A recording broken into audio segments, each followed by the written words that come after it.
Hello, I'm Dr. Angie McCartney. And I'm Ruth McCartney. Welcome to TeaFlix, where each episode's intimate conversation features a fascinating guest across the spectrum of Beatles world, pop culture, Grammy winners, the music industry, chefs, producers, music stars, actors, and more. So bottoms up and join us as they spill the tea on TeaFlix. And it says we are live again. Oh, one more time. One more Tuesday trip around the sun. Jolly good. Welcome, folks, to Hi. TeaFlix. Happy Tuesday. Except right off the top, I must say, if you have any spare time or spare dollars, watch the crawl across the bottom and say a prayer for the people of Jamaica and the Caribbean. Melissa is doing her damage, and all of our thoughts from today's broadcasts are going to be with those poor folks down there. So say a prayer, send your money. World Central Kitchen, Red Cross, and one of the Carter Cash family's favorite charities is streaming across the bottom. So without further ado, let me introduce today's guest. John Carter Cash, which we're absolutely thrilled about, is a Grammy-winning record and film producer, writer-director, singer-songwriter, and author whose creative work extends far beyond the studio. The grandson of Maybelle Carter and the only child of Johnny Cash and June Carter Cash, who, by the way, congratulations, was inducted into the Country Music Hall of Fame just last weekend. He actively preserves and advances his family's musical legacy. He began producing with June's Grammy-winning Press On in 1999. Then he worked with Rick Rubin as an associate producer on Johnny Cash's American 3 and American 4, the latter earning 3 CMA Awards. He produced June's Wildwood Flower, which won a Grammy in 2003, and the 3-time nominated Unbroken Circle, the musical heritage of the Carter family. His other credits include, I'm wondering when this man sleeps. I know. His other credits include Marty Stewart's Badlands, Billy Joe Shaver's Everybody's Brother, which was also Grammy nominated, and extensive work with Loretta Lynn, including the acclaimed Grammy-nominated Full Circle in 2016. In 2024, he won a Grammy for Best Arrangement, Instrumental or A Cappella for Folsom Prison Blues with our friends, the String Revolution, and Tommy Emmanuel, which was all recorded at his fabulous, legendary place, Cash Cabin in Hendersonville. Across 2 decades, John has produced hundreds of recordings for artists such as Ralph Stanley, Elvis Costello, Emmylou Harris, Willie Nelson, Sheryl Crow, Mavis Staples, Vince Gill, and John Prine, to name a few. He has 2 Grammys and produced 5 additional Grammy-winning records. As an artist, his albums include Bitter Harvest, The Family Secret, We Must Believe in Magic, and the Cash Collective's Hey Crow from 2020. But what we're going to concentrate on today, his latest adventure, is called Pineapple John, which was released just in September of 2025. He's also authored children's books, the biographies Anchored in Love and House of Cash, the novel Lupus Rex, and, as if that weren't enough, the Cash and Carter Family Cookbook. He owns Cash Cabin Enterprises in Hendersonville, Tennessee, producing at the historic Cash Cabin studio where his father, Johnny, recorded hundreds of songs. He's married to his beautiful wife, entertainer author Anna Christina Cash, and is the father of 5. So without further ado, and confetti drops from the ceiling, ladies and gentlemen, John Carter Cash, welcome. There you are. There we are. Jolly good. I What don't know. happened? I don't know. It wasn't. I don't think it was me that time.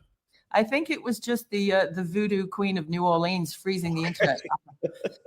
Yeah, some reason the little rolling rainbow started happening in my world, but the screen was still there with all the other stuff. So I don't know. It's weird. Anyway, here we are.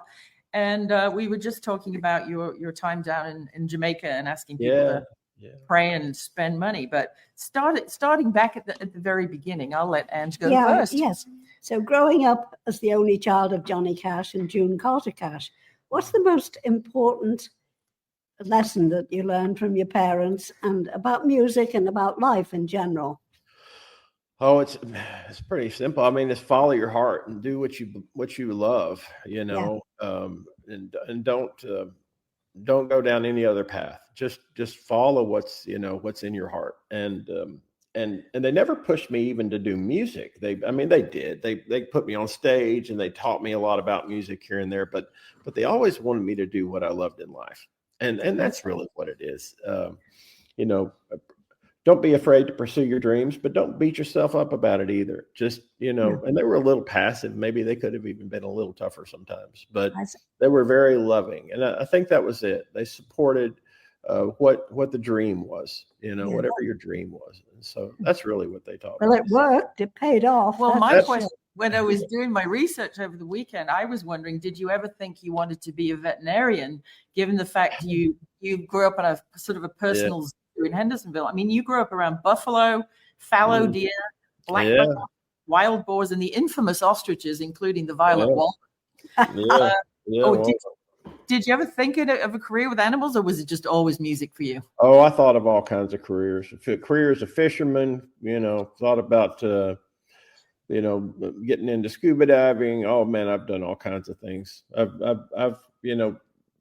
I don't know. I wanted to be a sheep farmer at one point, but I don't know. Music's really where I found my joy. And I think that's it. I wanted to be a performer for a while, a stage performer, and wanted to, be an artist. But I think that sort of, that dream was sort of replaced when I discovered the joy of music production and creating music in the studio. And that's really what most of all my projects are about. Whether, I don't necessarily want to go on the road and travel and perform and do music. I do enjoy performing, but really my joy is making music in the studio. And so once I found that, I stayed with it.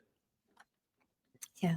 I mean, life on the road is terribly hard, isn't it? Yeah. Everybody thinks it's all beer and Skittles, but it's no way. Yeah. Beer and Skittles. I love that. Beer and Skittles. That's a Liverpool expression. And we don't mean the sugary sweet Skittles. We mean actual like bowling pins.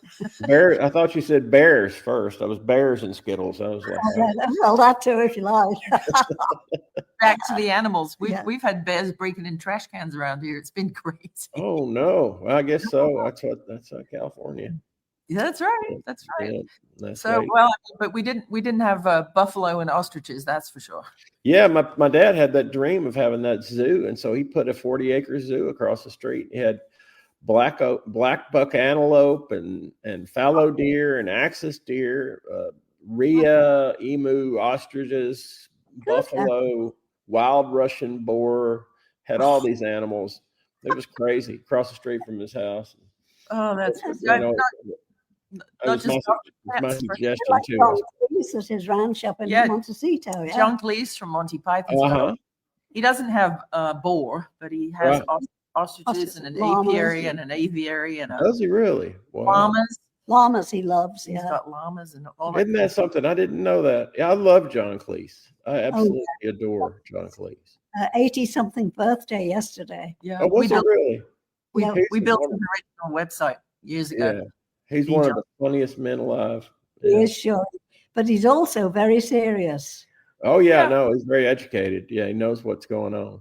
Yeah, absolutely. Well, I think, you have to have a background in something to be able to, like you said, follow your passion, right? So you obviously grew up with this animal education that was kind of thrust upon you and, chose music. But it also, I think, when you have a diverse background like you have, it builds empathy, doesn't it? Because you don't just see yourself as the center of the cake, right? No. Yeah. I've seen a lot of different life. I mean, I've spent a lot of time in Africa, doing missionary excursions. Oh, really? Yeah. So I've done a lot of different stuff through life. And I think it gives you more of a broader view, of what the real story is. And I think the beginning of understanding is realizing I don't know very much. I think that's about it. Yeah, that's right. Well, you Cash men certainly like to travel. Before fame, your father, Johnny Cash, served in the U.S. Air Force in Germany, right, as a Morse code intercept operator. Mm-hmm. Now, I want to know, is it myth or is it true? Because he's often credited with being the first person to pick up news of Stalin's death over Soviet traffic. That and when the Russians broke the sound barrier in an aircraft, he picked up the news of that. Wow. Yeah, he could intercept that Morse code just so fast. He always knew how to do it. It's like he never forgot how to read Morse code. he tried to teach me to when I was young. He actually drew out I still have the little sheet that he drew it out with the whole Morse alphabet. Yes. But I never, I was too distracted to learn much of anything unless it had to do with girls or guitars. That's the dot dot dash, right? Morse code. Yeah. Because years ago, Angie bought me this bracelet for Christmas. You can't hardly see it, but it's dots and dashes. And if anybody out there reads Morse code, what does it say? It says F off. Oh, does it? I thought it said, "My name is Ruth. I live at 452 Greenway Park." It's about sex and travel. Exactly. Do you like I like that. I like that. Yeah, I'm writing a book about sex and travel. It's called F off. I like it. Well, you can use that one for sure. Speaking of writing books. Yeah, I'm very curious about, you've written about all sorts of things, and now a cookbook. Yeah. What on earth led you into that? Are you? I love food. That what led me into learning to love cooking. Yeah. But yeah, no, I've cooked my whole life. I've cooked since I was probably 10 years old. I would always go my parents were on the road and they were at some fancy restaurant. They'd ask the chef if I could go in the back and watch him cook. And then I'd learned a few different dishes from chefs in Tennessee. And then my parents had an Italian lady that worked for them that taught me how to make lasagna and a good tomato sauce and the whole deal. And so I got into cooking, and I still cook a lot. My wife's a great cook, and I've learned some things from her and from her mother. So my cookbook's very diverse. It's full of Southern dishes, but there's world cuisine in there also. And it comes from having cooked my whole life. I'm also the short order cook for the most part for my family around the house. It's time for dinner. It's time for me to cook. I'm the one who cooks. There you go. That'll work. Yeah. So what I really want to talk about today, obviously, is more in depth is about Pineapple John, which recently dropped. The single obviously dropped in September, but the album dropped on 10/10, which is a lucky date, like 11/11, on Avondale through the Orchard. Now it's structured like a cinematic narrative, right? It's rich in its storytelling. It's got emotional depth. I mean, it explores all kinds of themes like love and loss and redemption and self-discovery. You and Trey Cole produced it, and character serves as a thread throughout the collection. Where did Pineapple John come from? I mean, coronavirus was upon us, and I was at home like the rest of the world. And my son Jack and I were driving around one day, and he started beating on the dashboard, and I started just humming along, and I said, "Pineapple John." My friends used to call me Colonel Pineapple sometimes, and so I just started going, "Pineapple John," and then that's where the song came from. And from that point, it just continued to grow in my head, the whole concept. And I think pretty early on, I had this vision that he was a washed up songwriter, and that, he was on the beach and, down in Florida or Jamaica or wherever it was. And that he would have been chasing a dream of a girl that he never got, and all this,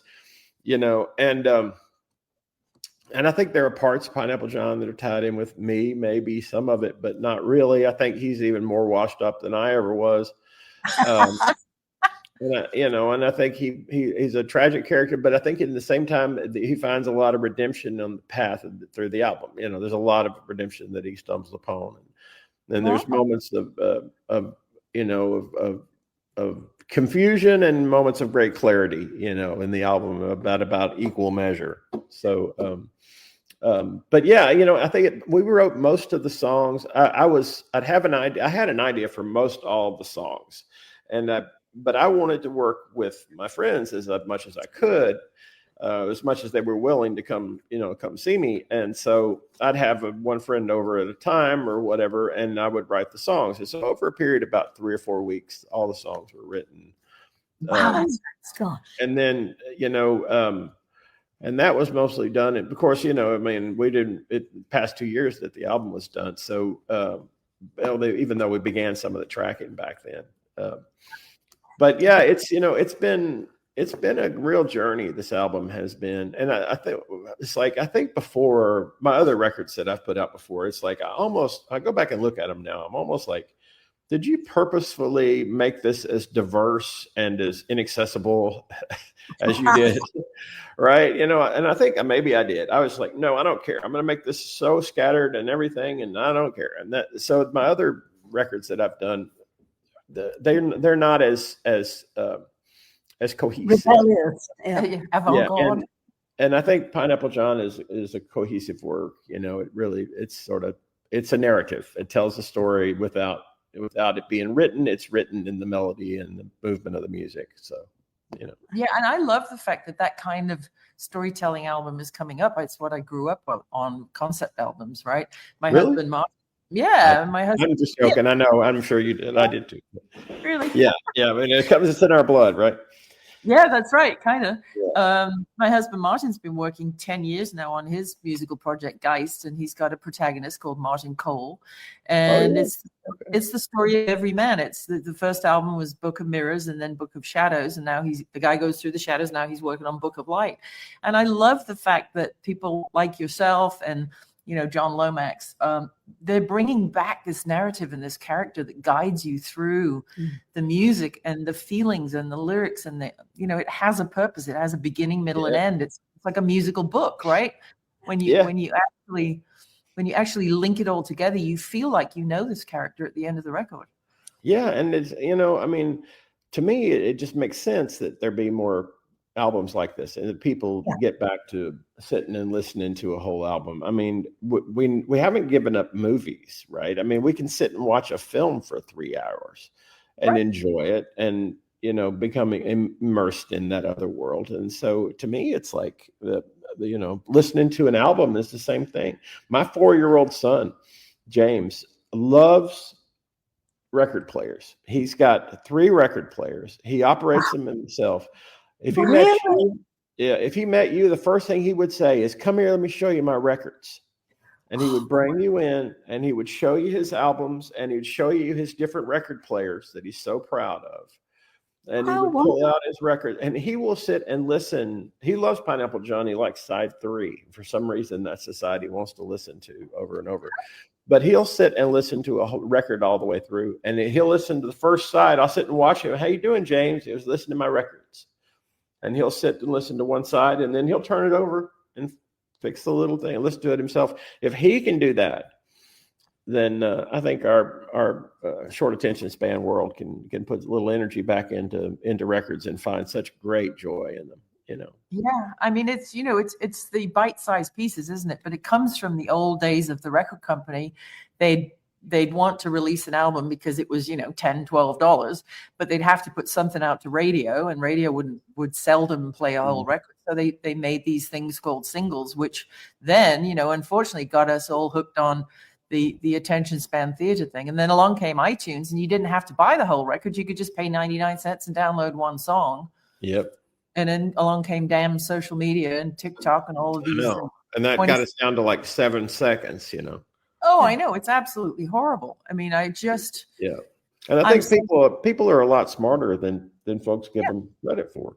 I agree. I think that you're going to get used to eating what you're fed. That's right. And I think if there's more out there that is given to people that is great, joyous music, they're going to become immersed in it, and they'll be that better off for it, and they'll be more educated. Well, and when you think about James being 4, this exposure that he's getting, not just to music, but to, albums like Pineapple John, it's going to be so great for the musical part of his brain, but also concentration. You got so many kids with ADD and ADHD now. And I think part of it is because we're raised on all of these little mini clips of lots of information and doom scrolling and screens and all of that. I think it's actually a good brain exercise to just sit down quietly and listen to a whole album. Yeah, I do too. And it's an exercise. It's a joyous thing. I mean, you can read a book. Why not listen to music? Why not listen to the story of an album? And people still do. I mean, the top selling albums in history are the classic records, from everybody from the Beatles to the Stones to the Elton John records of the 70s. And those records are the ones that still sell the most. Yep. Those are the ones people love. Yeah. Yeah. Well, again, it's nostalgia. And when James is grown, he'll go back to, that'll be his mashed potatoes, right? That'll be his comfort food musically. Yeah, that's it. And it's mine too, still, Yeah, absolutely. Yeah. Could I just go back for a moment? When we lost you last time, we were talking about your cookbook. What's it called and where can we get it? My cookbook is the Cash and Carter Family Cookbook. Oh, okay. And you can get it online. It may be in some bookstores out there, but yeah, you can get it on Amazon. Good. It's available. Should be on sites or definitely the U.S. site. That has solved your what shall I get Ruth for Christmas? I was just thinking of that. Yeah, it's a fun. I think it's a fun book. I think you'll enjoy it. There's a lot of stories in it. Also, there's a lot of philosophy around the recipes, or recipes around philosophy, maybe. Well, but, I'll send you one of mine. I wrote a cookbook.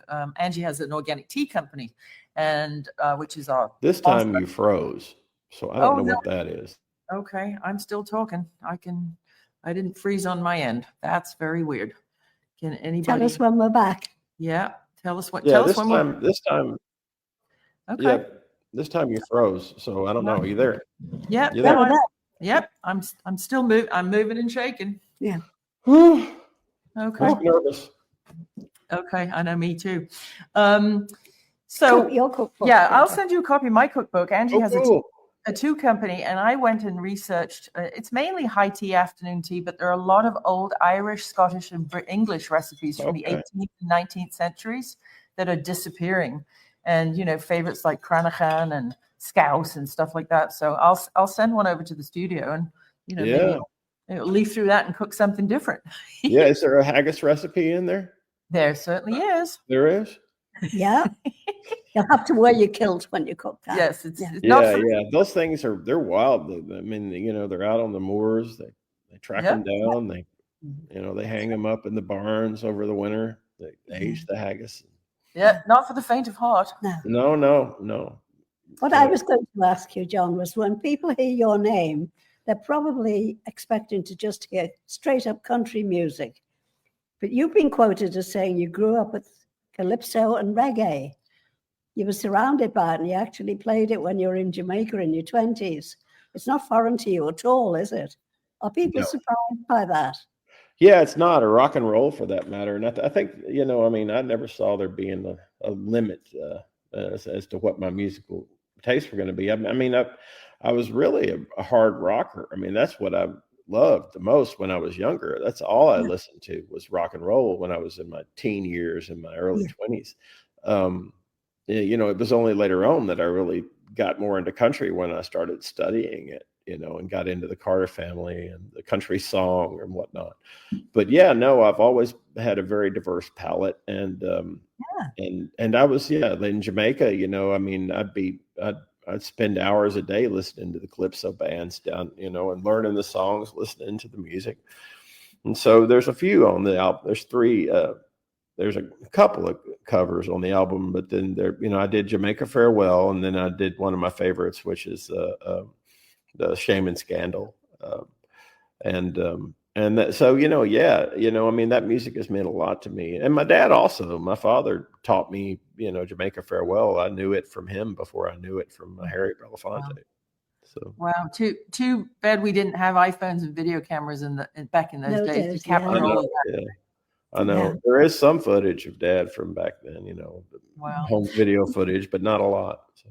You've said that influences for Pineapple John include the ocean, which is a monstrous part of your life. You have a boat down in Florida, and that you come from a line of seafarers.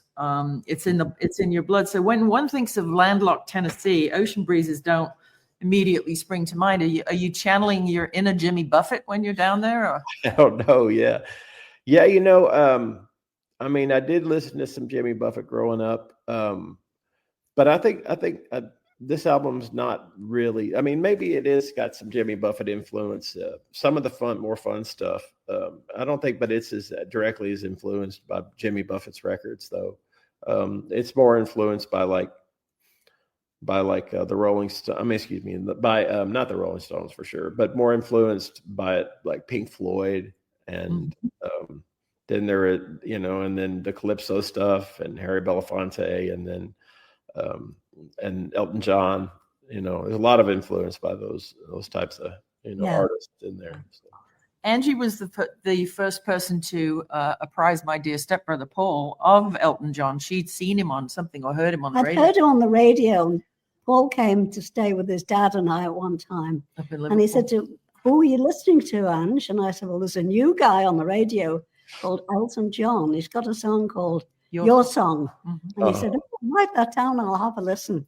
And of course, I don't need to tell you anymore. The rest is history. We went to a party for Red Rose Speedway launch down in London. That's right. And Paul had got his people, his office people, to find out. To invite Elton to the party. And he came, and he'd evidently twisted his ankle or broken his ankle or something.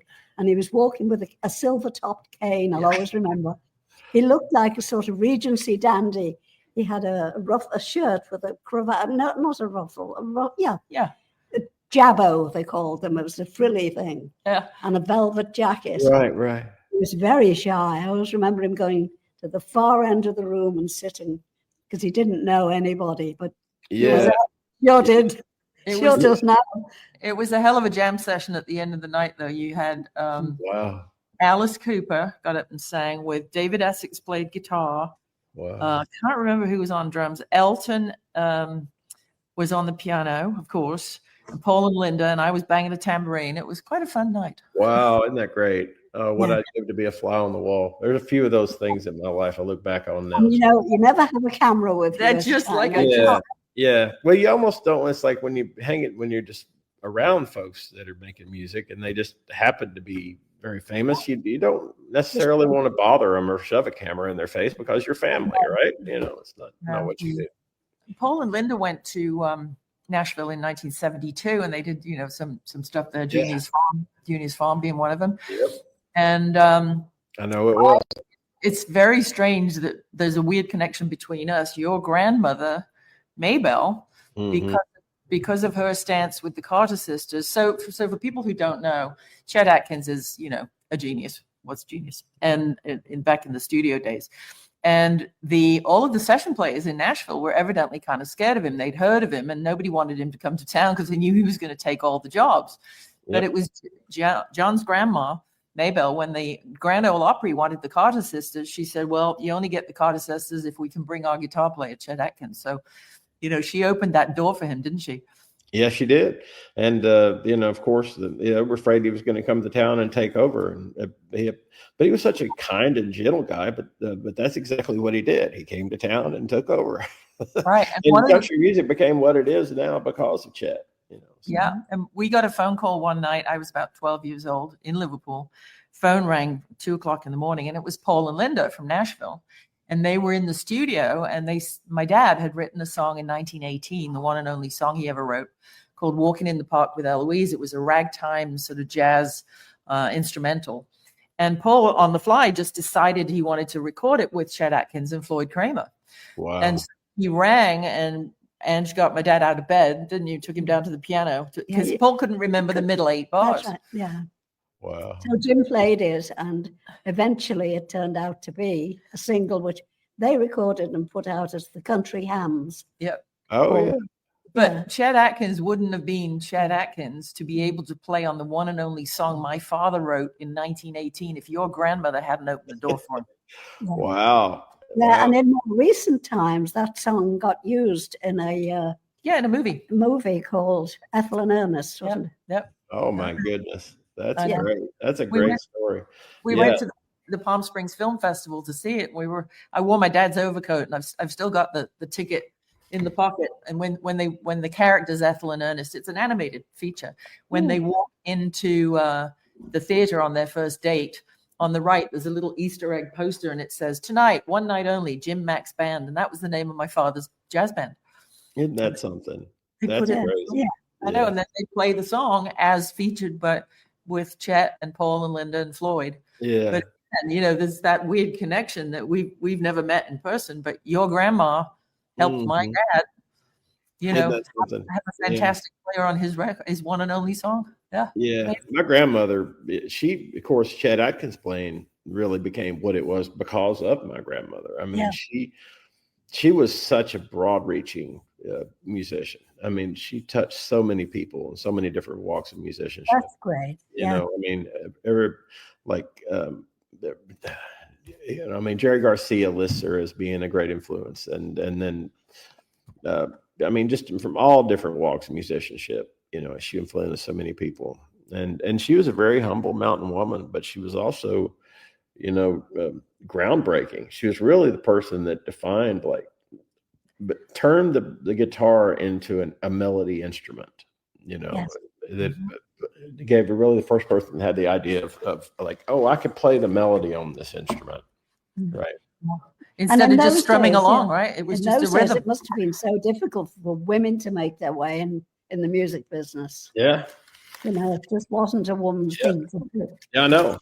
And they were, I mean, they were groundbreaking. The Carter family was, I mean, Yeah. really in many different ways. They were making records through the 1930s, through the U.S. Depression, when so many people weren't at all. The Carter family kept making music. Yeah. Because why? They followed their heart. They followed their heart. That's it. Yeah. Followed their heart. To do. Yeah. But you also have, you know, it trickles down through the family. You have not only special guests on Pineapple John, but you also have family co-writing and working on this record with you, which must be so satisfying at the end of the day to really have this project as a generational thing with your kids, right? Yeah. My daughter AB and I sang a song on the album together, Beckoning Melody, and she's a great spirit, and she'd written this lyric, you know, and gave it to me, and it was, we were, you know, I was looking at putting the album together, and I was like, this really fits a place in my album that I was lacking. I needed to have the moment where the character sort of had a redemption, where it made a turnaround, you know, and I needed a pivotal point in the record where things went in a different direction, right. And so that album, I mean, that song supplied that. And then, you know, my little daughter Grace recorded at the very end of Hole in the Bottom of the Sea. You hear her voice, and my son Joseph John is all over the album, and then and he and I wrote some of the stuff on the album, and then my son Jack and I wrote, you know. It's a total family. You're turning into Sly. Never mind Jimmy Buffett. You're turning into Sly Stone. It's a family affair. Yeah. Well, you know, and my wife Anna Christina also is on the album, and I think part of it is they just happen to be family. They're amazingly wonderful, you know, talented people. It's just that they're close, right? Yeah. And so they're the ones that I can reach out to just because they happen to be close, but they're amazingly talented, which helps. Well, and I think it's osmosis.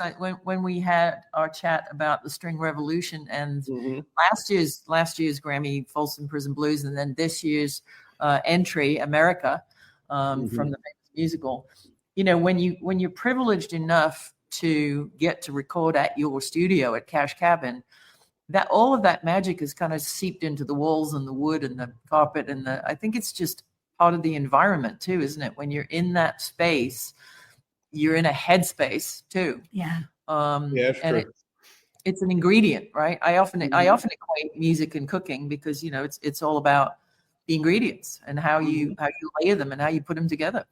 Yeah. And, you know, and I'd have Janet there. I would have had her anytime, even without the other guys, but having their creative genius in there definitely brought some more spirit to those walls. But I got to give some credence to the power of the cabinet, or the spirit of the energy of music that's there, because it has worked, you know. Oh God, over and over. Yeah. And it's not a fluke for absolutely. There's been a lot of great musicians, that have come through those doors, and there's been a lot of great recordings done there. So we'll keep it up. history is I think we're all becoming acutely aware now in this, blip 20-second world we talked about earlier, that, history is just a huge part of who we are and what shapes us. I'm not sure if our viewers will know the answer to this pop quiz. I know you will, John. But if anybody wants to put in the comments, what do the English poet Elizabeth Barrett Browning, Johnny Cash, June Carter Cash, John's mom and dad, and former Lieutenant Governor Rollins of Delaware have in common? If anybody knows that, they get a Mrs. McCartney's tea gift from us. So it's when I was looking up not just your history, but the family history. Yeah. And so do tell. Nobody's answered it yet. And it's timely today because as we speak, They're probably all going onto ChatGPT. right? Yeah. No, as we speak, it's raining cats and dogs up right above where I'm talking about. So prayers for Jamaica.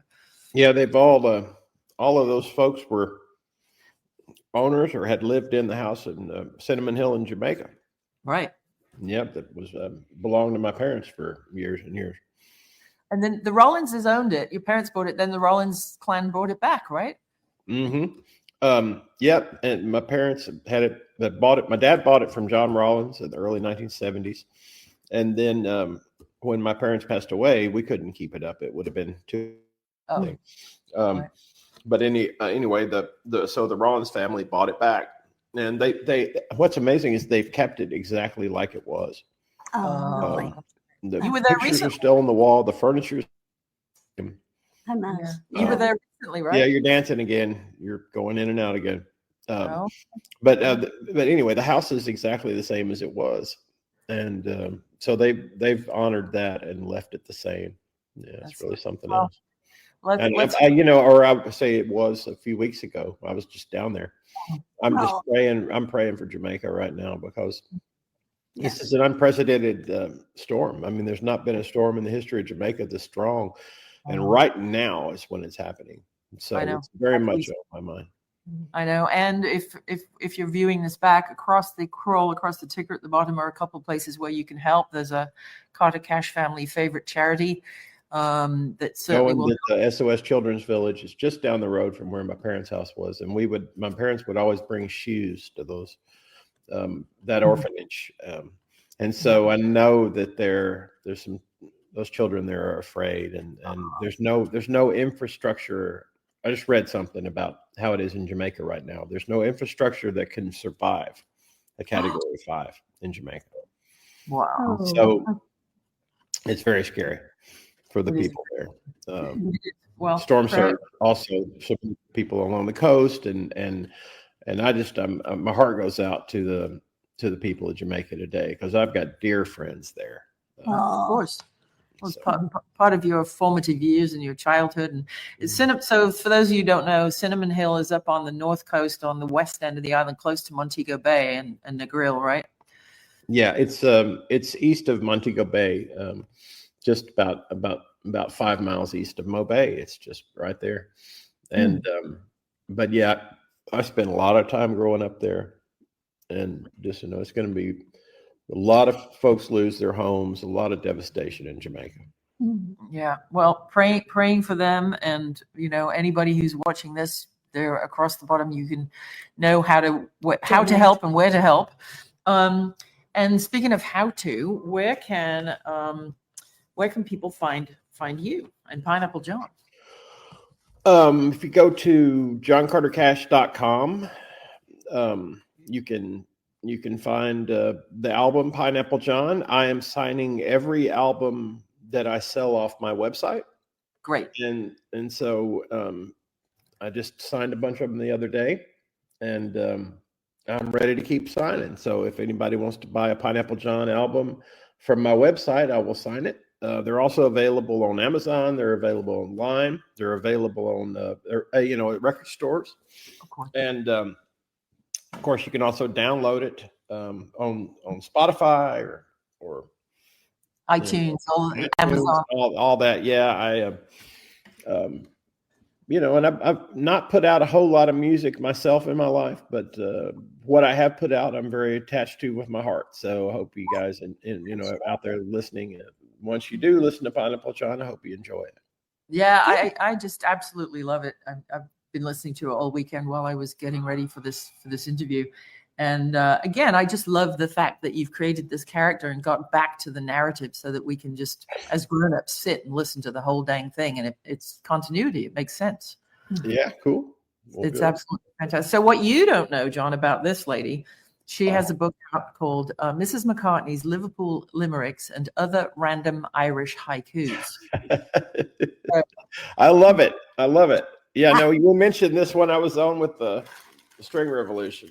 There you go. Yeah, So that's right, she put pen to paper. So if you're sitting comfortably while you nibble your lunch, we won't sing you out because we love you. We're not going to sing to you, but we'll recite our little limerick. And thank you so much once again for being our guest. You guys can find Pineapple John and John Carter Cash at johncartercash.com. And I hope you'll go over there and get his album and join his VIP list and all of those good things. And donate. And donate to Jamaica. Yep, the SOS Children's Village or the Red Cross or World Central Kitchen went in yesterday. They're already set up, ready to feed people, so that's fantastic. So if you are sitting comfortably, then we shall do your limerick, sir. All right. I'm excited. Yes. 1, 2, 3. Big thanks to our talented guest. His family is simply the best. The mysteries unfold and histories told of John's Pineapple Musical Quest. Ta-da! Yeah, I love it. Thank you. I will email right. that. Thank you so much for taking the time. Oh, And yes, certainly. everybody run out and buy 5 copies of Pineapple John, and then you've got your Christmas problem solved. Oh, that's a good Great. idea. Thank you, Yep. everybody. Okay, Pleasure. kids, we'll Thanks, see you all of a John. sudden. God bless. Bye-bye. Bye-bye. All right. Bye-bye.